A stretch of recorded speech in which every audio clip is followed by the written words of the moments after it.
ICPA. Good evening, good evening, good evening. Welcome to the first ever Pecha Kucha here at ACPA. That's pretty awesome, right?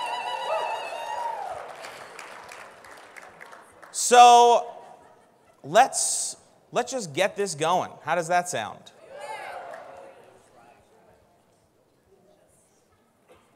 Ladies and gentlemen, my name is Matthew Ferguson.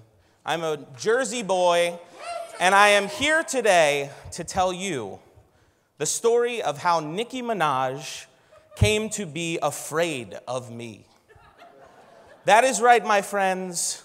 Very, very, very afraid of me. Like all good stories from New Jersey, it started out in a Jersey diner.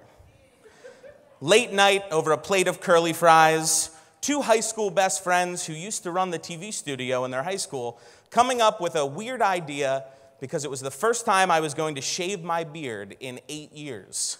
We figured we've got to capture this. So like all good diner planning, we did it on the back of a napkin. At first we were thinking time lapse. Maybe I shave and then we show the hair growing and then being shaved. We didn't know. Then we thought, ooh, lip dub, lip sync. That'll be fun, right? We loved Queen.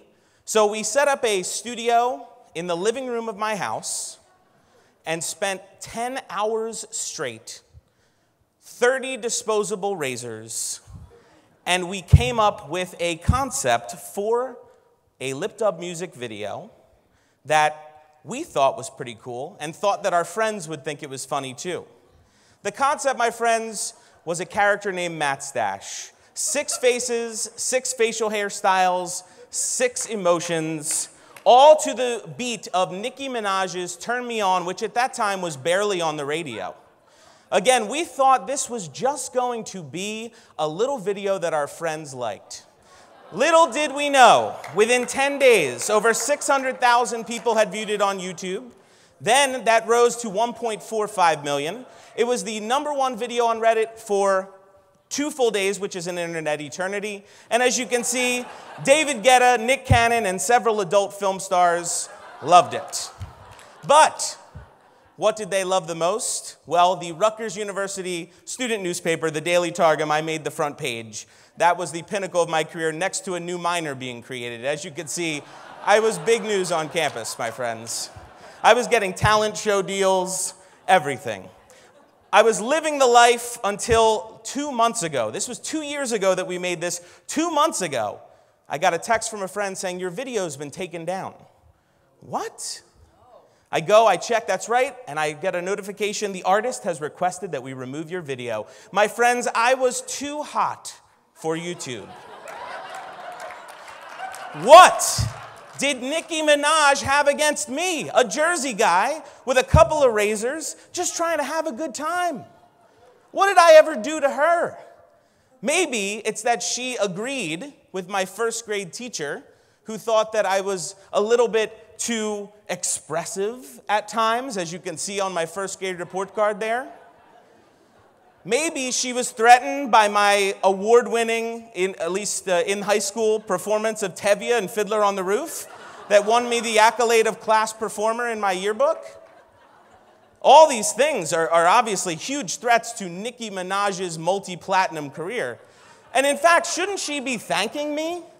She and David Guetta got residual dollars, at least $5,000 from the hits of the video I made. And I expanded her demographic because most of the people who watched my video were 25 to 39-year-old men with beards. Nicki Minaj got her start as a collaborator. She made mixtapes. She sampled other people's songs. And yet, she had traded her mixtapes in for cease and desist letters with her attorneys. She had lost all sight of what collaboration and creativity was supposed to be about.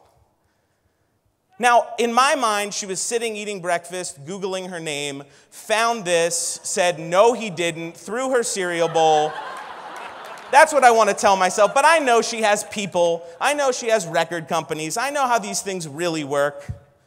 But the celebrity of Nicki Minaj, the celebrity, all her people, They're obsessed with being on the defense. They're so afraid of irrelevance.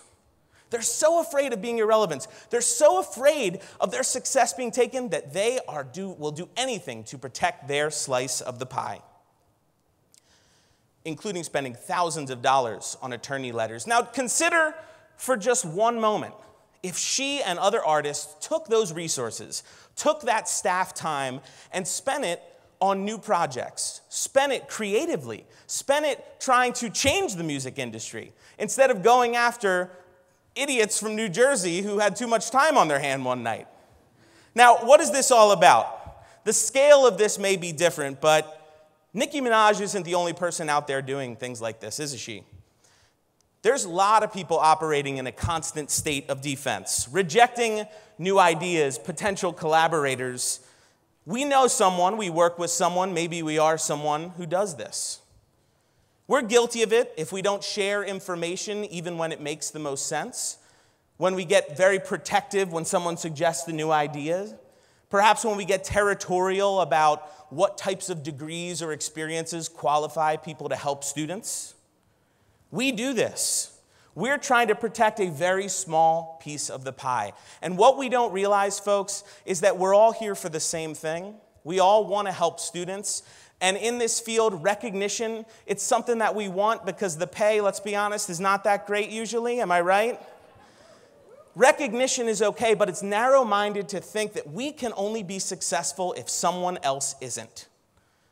Bear Bryant used to say that you can only win championships with defense, not offense. And that's fine if you want to win once. But if you want to change the world, you can't do it in a defensive position, my friends. No, you cannot. Nicki Minaj should be afraid of me, but not because of my dance skills or my fashion style. She should be afraid of me because I'm not the first, and I certainly won't be the last. And if she stays on defense, if we stay on defense, well, guess what? Her slice of pie is going to go bad, and her fame will be left to just one thing, an album titled Irrelevance. Woo!